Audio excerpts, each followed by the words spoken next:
बेटा विधायक बन गया, अब सांसद का टिकट मिल गया है, लेकिन पिता झाड़ू मार रहे हैं। लोग कह रहे हैं कि अपने पिता का विकास क्यों नहीं करवा पाए 4 साल के दौरान। सही प्रश्न है, क्यों नहीं करा पाए? जब एक पिता को तुम अच्छा जीवन नहीं दे पा रहे, तुम उस देश की क्षेत्र की 4 लाख 5 लाख जनता का क्या अच्छा जीवन सुधारोगे, कैसे विकास करोगे? और अगर ऐसा विकास अगर तुम चाहते हो कि तुम्हारे क्षेत्र के सारे लोग जो झाड़ू पकड़ रहे हैं, जब तुम्हारे पिता झाड़ू पकड़ते हुए तुम इंटरव्यू चलवा रहे हो, तो बाकी लोग झाड़ू क्यों छोड़ेंगे? बाकी लोग अपने बच्चों को कलम क्यों देंगे? झाड़ू ही देंगे कि भाई झाड़ू देखो कितनी बड़ी बात है। तो झाड़ू जो दी जा रही है, झाड़ू जो दिखाई जा रही है, वो इसलिए दिखाई जा रही है ताकि एक विशेष वर्ग झाड़ू तक ही सीमित रहे, ताकि झाड़ू लगाकर वो गर्व महसूस करे, देखो जी मैंने गर्व से झाड़ू लगा ली। बाबा साहब डॉक्टर अंबेडकर जब उनके खाने के लिए भी अच्छे पकवान नहीं हुआ करते थे, तब बाबा साहब डॉक्टर अंबेडकर किताबें खरीदते थे। वो सारे पैसों से किताबें खरीद लेते थे, वो उन पैसों से कलम खरीद लेते थे, उन पैसों से उन्होंने डिग्रियां ली, उन पैसों से उन्होंने पढ़ाई करी। तो ऐसे बाबा साहब डॉक्टर अंबेडकर की संतानों के हाथ में झाड़ू देकर बाबा साहब डॉक्टर अंबेडकर के मिशन को बर्बाद करने का काम किया जाए। इसमें एक बेटा नालायक है, एक बेटा नाकामयाब है अपने पिता से बुरा काम छुड़वाने के लिए। अगर एक बेटा कामयाब हुआ है, एमएलए बना है, तो उसके अंदर ये क्षमता होनी चाहिए, वो कहे कि ये बुढ़ापे में पिता तुम बैठकर खाओ, मैं तुम्हारे लिए काम करूंगा, मैं तुम्हारे लिए मेहनत करूंगा, मेरी सैलरी इतनी है कि तुम्हें मैं पाल सकता हूँ। जब एक बेटे को बड़ा कर दिया तो पिता को उस उम्र में उसको आराम देना चाहिए, लेकिन वो झाड़ू लगवा रहा है। तो यहाँ एक बेटे की फेलियर है, ये बेटा फेलियर है। दूसरा, जो बेटा जो विधायक अपने पिता का विकास नहीं कर पा रहा, अपने पिता की सुरक्षा नहीं कर पा रहा, उसे सड़क से कूड़ा उठाने की बजाय उसे घर में साफ सुथरे कपड़ों में नहीं रख पा रहा, वो उस क्षेत्र का क्या विकास करेगा? जिसकी सोच अभी इतनी नहीं उठी है कि उसके पिता को झाड़ू गंदगी छोड़ करके उसको स्वाभिमान का जीवन जीना चाहिए। गंदगी साफ करना इस देश के अंदर, मैं ये मानती हूँ कि दुनिया के अंदर लोग मजदूर पाए जाते हैं, पूरी दुनिया में मैला साफ करने वाले लोग पाए जाते हैं, लेकिन वाल्मीकि जो होता है, जो इसको भंगी कहते हैं, इस जाति के लोग केवल भारत में पाए जाते हैं। मतलब सफाई करने वाला पूरी दुनिया में पाया जाता है, लेकिन सफाई करने वाले की जो जाति है वो मात्र भारत में पाई जाती है। तो इस भारत के अंदर सफाई करना एक गंदा काम ही नहीं, जाति के साथ एक गंदा काम करना ये सबसे बड़ी बात है। क्योंकि जो व्यक्ति का सफाई कर रहा है उसकी एक जाति है, उसका वो जन्म आधारित कर्म बांटा हुआ है, वो उसने खुद नहीं चुना है, वो सिस्टम ने उसको दिया है।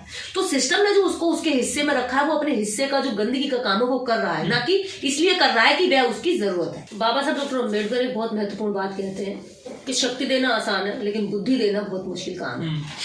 और बाबा साहब डॉक्टर अंबेडकर की ये बात आज इस बयान पर बेहद फिट बैठती है, क्योंकि देश के अंदर जितना भी तबका झाड़ू लगाता है या सीवर साफ करता है, उनकी हम लड़ाई लड़ते हैं कि वो स्वाभिमान का जीवन जिए। बाबा साहब ने भी उनकी लड़ाई के लिए लगातार उनमें संबोधन भी किया कि आपको ये कलम पकड़नी है और ये जो झाड़ू दूसरे हाथ में ये आपको छोड़नी है।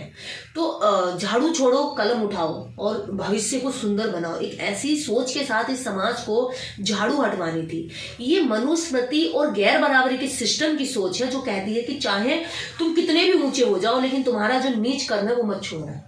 तो जो ये प्रत्याशी है, सांसद के प्रत्याशी हैं, बीजेपी ने भी सांसद आम आदमी पार्टी में, सॉरी, तो इससे ये पता चलता है कि बुद्धि से आज भी उनको वही पैरों में रखा गया है। वो भले ही पैसे वाला बन जाए, ये वही हालत है जैसे हाथरस में मनीषा वाल्मीकि वाला जो कांड हुआ था। वहां का जो विधायक था, वो विधायक उसके घर जाकर के उनके पैरों में बैठ रहा था, वो नीचे बैठकर चाय पी रहा था, और चाय भी कौन से कप में, जो डिस्पोजल कप होते हैं। तो ये चाहे सांसद बन जाए, चाहे एमपी बन जाए, चाहे एमएलए बन जाए, मंत्री बन जाए, वो ये चाहते हैं कि ये कभी ऊपर उठने की, हमसे बराबरी करने की कोशिश न करें।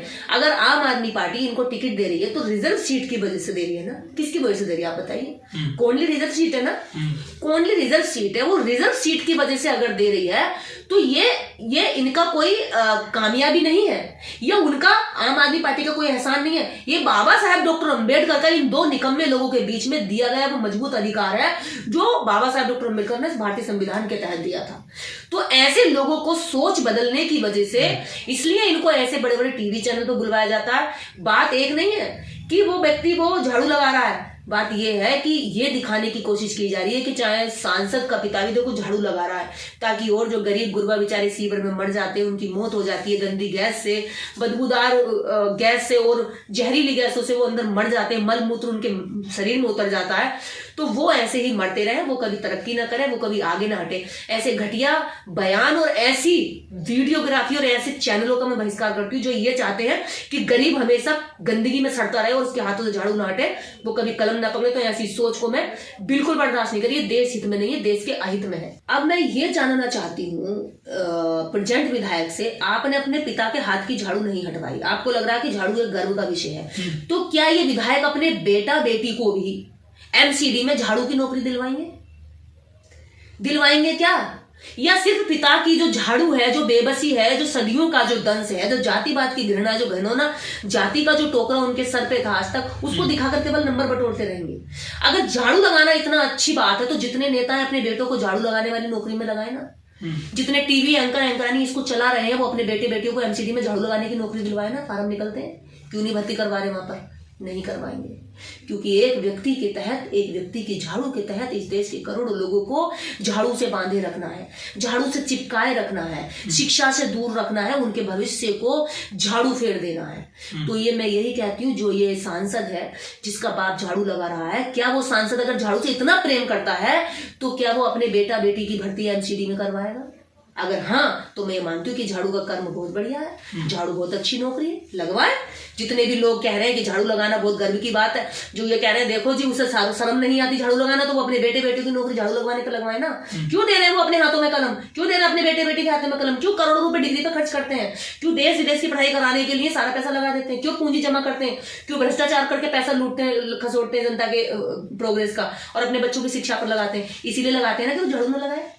लेकिन एक व्यक्ति के हाथ की झाड़ू को पूरे देश के दलितों के, कमजोरों के हाथ में जो झाड़ू है, वो झाड़ू को मजबूत कर रहे हैं ताकि वो अपनी बेबसी से चिपटे रहे, अपनी बेड़ियों की गुलामी से, वो अपनी गुलामी की जो बेड़ियां हैं उनको श्रृंगार समझते रहे, उनको प्यार करते रहे। और बाबा साहब यही बात कहते हैं, जो गुलाम अपनी बेड़ियों को अपना श्रृंगार समझने लगे या अपना क्या कहते हैं उसको, ज्वेलरी, आभूषण समझने लगे, तो उस गुलाम की गुलामी काटना बड़ा मुश्किल हो जाता है। क्योंकि जब गुलाम को अपनी बेड़ियों से घृणा होती है तभी वो तोड़ता है, दूसरे के तोड़ने पर वो चिल्लाता है। क्योंकि लेनिन ने जब गुलामों की बेड़ियां काटी थी तो गुलामों के हाथ से खून रिस रहा था, और जब लेनिन ने कहा कि ये खून रिस रहा है और उनकी बेड़ियों के कटे हुए हाथ और पैरों से जब खून रिस रहा, मक्खियां लग रही, हवा लगी, तो उनमें चीस पड़ी, दर्द हुआ और वो लेनिन को गाली दे रहे थे, लेनिन बहुत दुष्ट है, लेनिन बहुत बुरा है कि इसने हमारी गुलामी की बेड़ी, इसने हमारी बेड़ियां काट दी।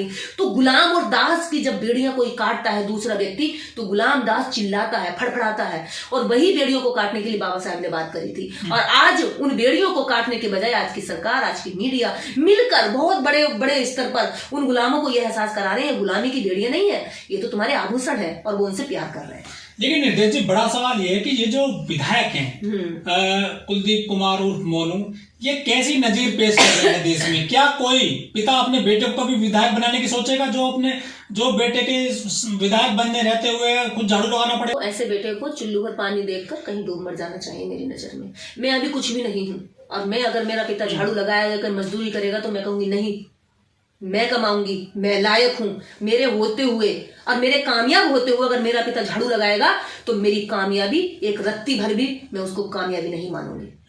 मेरे रहते हुए, मेरे खुश रहते हुए, मेरे जिंदा रहते हुए मेरे माता पिता अगर झाड़ू लगाएंगे, दूसरों की गंदगी उठाएंगे, तो मैं किस मुंह से कह सकती हूँ कि मैं सफल हूं? किस मुंह से कह सकते हैं विधायक की ये सफल विधायक है? ये सफल विधायक नहीं है। जिस विधायक का बाप दूसरों की गंदगी टट्टी उठा करके साफ कर रहा हो और वो विधायक कहता है कि जो मैं विकास करूंगा, किस मुंह से विकास की बात करते हैं? ऐसे लोग मुंह से विकास की बात करेंगे, लोग भी हंसते होंगे, निकलते कह रहे ये विकास करेगा, जिससे अपने बाप के हाथों से गंदगी छोड़कर फेंक कर उसके हाथ नहीं साफ करवाएगा। तो ये विकास नहीं है, ये विनाश है इन लोगों की सोच का, इन लोगों की बुद्धि का, जो इस समय मिलकर मीडिया और सरकार दोनों कर रहा है। देखिए, बहन जी की ये बहुत बड़ी सोच थी कि सफाई करने का काम केवल एक जाति विशेष नहीं करेगी, और ये समस्त जातियां जिनको जरूरत है, जिनको नौकरी करनी है, पैसा कमाना, वो इसमें अप्लाई कर सकते हैं और वो सबको मिलेगा। उन्होंने जो जाति के आधार पर गंदगी साफ करने का रिजर्वेशन था, उस सोच को बदल के रखा। भले ही चाहे बाद में ब्राह्मणों ने, क्षत्रियों ने अपने नाम से फार्म भरे, आधी तनख्वाह देकर के भले दलितों अछूतों से सफाई करवाई, वो एक अलग चीज है, लेकिन वो मजबूर हुए सफाई करने के फार्म में लिखने के लिए कि मैं सफाई करनी है। इधर आप आ जाइए आम आदमी पार्टी, जहां दूसरी तरफ आम आदमी पार्टी बहुत बड़ी विकास करती है, हम दलितों को साथ लेकर चलते हैं, हम बाबा साहब की केवल तस्वीरें नहीं लगाते, उनके विचारों पर चलते हैं। तो बाबा साहब डॉक्टर अंबेडकर ने बहुत पहले, लगभग 100 साल पहले इस देश के अंदर जब मुंबई में सफाई कर्मियों की सभा को संबोधित करते हुए ये कह दिया था कि तुम्हारी जो हाथ में झाड़ू है ये तुम्हारा भाग्य नहीं है, ये तुम्हारी मजबूरी भी नहीं है, ये तुम्हारे ऊपर थोपी गई गुलामी है। तो उस गुलामी को बनाए रखने के लिए आज की आप सरकार, जो केजरीवाल सरकार है, वो उसको गर्व से दिखवा रही है। वो अपने और मैं तो ये कहती हूँ केजरीवाल सरकार नहीं दिखा सकती अगर विधायक में दम होगा तो।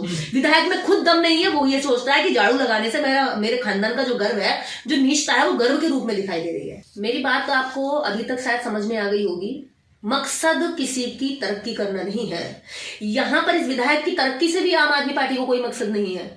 यहां अगर मैंने कहा ना कि उसको जो टिकट मिला है वो बाबा साहब डॉक्टर अम्बेडकर के दिए हुए राजनीतिक रिजर्वेशन की वजह से मिला है, ना कि आम आदमी पार्टी की दया से मिला है, कृपा से मिला है, या उसके अच्छे भाव की वजह से कि उसका हृदय परिवर्तन हो गया, जी दलितों को, अछूतों को ऊंचा उठाओ, उनकी तरक्की करो, उनके भी बंगले हो, गाड़ी हो, वो भी नीचता का काम छोड़े, अच्छा जीवन जिए।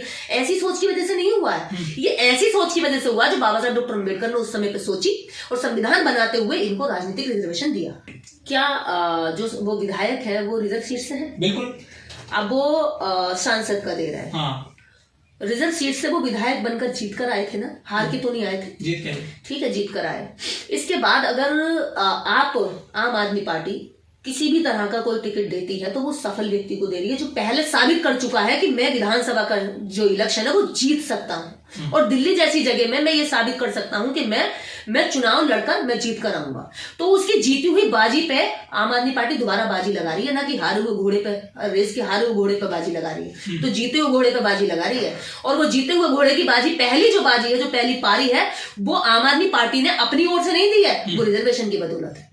महापुरुषों ने जितनी भी बात कही इन लोगों को उठाने के लिए कही। यहाँ कबीर आए, रैदास आए, ज्योतिबा फूले आए, उधर संत गाड़गे आए, पेरियार आए, बाबा साहेब आए, बुद्ध आए, इतने सारे महापुरुष इस दलित समाज को उठाते उठाते उठाते उठाते ऊपर वो चले गए, लेकिन ये समाज न उठ के आ पा रहा। कारण जानते हैं इसका? क्योंकि किसी का आर्थिक स्रोत, आर्थिक स्थिति तो उठाना बहुत आसान है, लेकिन जो ये बुद्धि की जो स्थिति गिरी हुई होती है ना, इसको उठाना बड़ा कठिन काम है। और इसको उठाने के लिए महापुरुषों ने अपनी जान लगा दी, अपना जीवन लगा दिया, अपनी जवानी लगा दी, अपना सब कुछ कुर्बान कर दिया। लेकिन ये जो समाज है ना, ये नीचता में, कहते हैं मेंढक को कितना भी ढिला ढुला के सिंहासन पे बिठाओ, लेकिन छलांग कीचड़ में को लगा देता है। तो ये वही मेंढक है जो ये कह रहे हैं कि हम तो झाड़ू लगाते रहेंगे जी, चाहे हमारा बेटा विधायक बन जाए, चाहे सांसद बन जाए।